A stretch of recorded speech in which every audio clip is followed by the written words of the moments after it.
Hey everybody, welcome to the card of the day. Sorry I am so late today.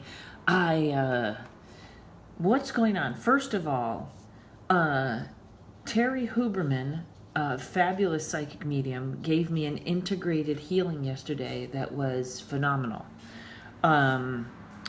Just phenomenal. I'm just going to leave that there. Then I keep having nightmares. Is anyone else having nightmares? Maybe it's just me, but it's making me nervous because I never have nightmares and I'm sleeping so deep. And if you have a nightmare, post it on the Facebook page. Just see if we're all having the same nightmare. So today, who is that? Oh, Lori, you had one last night too? I feel like something is stirring. Maybe it's the news and the flooding and the hurricanes, but it's pretty weird. It's pretty weird. So maybe we all get rid of these nightmares, huh? Whatever. I'd love to hear what's going on with everybody though, because I had that fabulous healing session, and then the same nightmare I've been having. Encourage is okay, so maybe that's just occurring to me. But today, we're getting ready for the weekend with the Two of Wands, okay? And this guy is about control. He's about contradictions, competition, surprise, unusual events, internet, and real estate. So there's a little tidbit for you for tarot readers. He is the internet and he is real estate. So those are two things, and when it comes up in someone's reading, if you throw that in, it's almost always right, internet or real estate, which I guess covers a lot of ground, but that is what he stands for. He is a rich guy overlooking his vineyards, his gardens, all the things that he owns. He has the world in his hand. Some of this also is an example of the work he's done in previous lives, okay? This right here is wonderful little, when we see the red roses, that's desires, and the lilies, that's spiritual desires, and they are integrated and working wonderfully here. This is not a great card if you are getting married. It's more, he's kind of alone up there. And then also when people have trouble, when I see kind of darker cards around it, I always notice he's controlling his wands very carefully, so controlling that he stapled this one to the wall. Okay, that's very controlling. So you can kind of tell about a person with this. They're the boss. They might be a little controlling.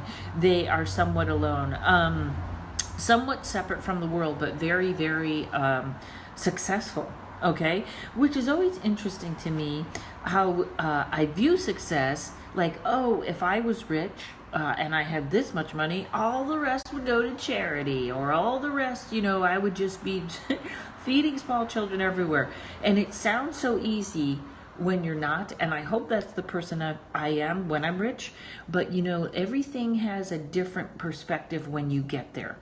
And I think sometimes I've seen it with people when they become famous, sort of the world around them becomes more unstable, so they're sort of more controlling or holding on to things, which I totally understand.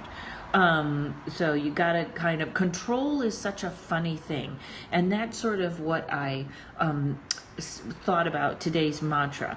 This guy, I use the word controlling, and I think everyone is controlling. Nobody's laid back, whether it's just controlling about how many Cheerios are in your bowl, or trying to control all the traffic or whatever. So that is the hardest thing to let go of. And I think that is where we're all trying to go. That's what seems like these natural disasters or all these things that are happening. It's always just the universe kind of going, yeah, no, you don't have control, but good luck. We'll take care of you anyways. So today's mantra is about letting go of control, letting go of everything. When I let go, when I let everything go, I have the most control possible. Okay, because when you have control of your reactions and you're not trying to hold on to everything, that's probably the most control we could possibly have, is how we react. When I let everything go, I have the most control possible, okay? The rest is really illusion. In fact, maybe that's my dreams, is I keep having dreams I'm losing everything, but at least in the nightmare, I can't find my luggage, I'm at the airport, I can't find the rental car, I'm missing the plane. It's like, aha, which is probably how everyone in Florida feels. But courage came back to me, so I was like, oh, thank God, it must be my nightmare my nightmare guides going, well, just give her the dog back, will you please? She spent money on the teeth, just give her the dog back. So when I let go, I have the most control possible. All right, everybody, try and let go and just have control of your faith. Have a great day. I'll see you on Monday.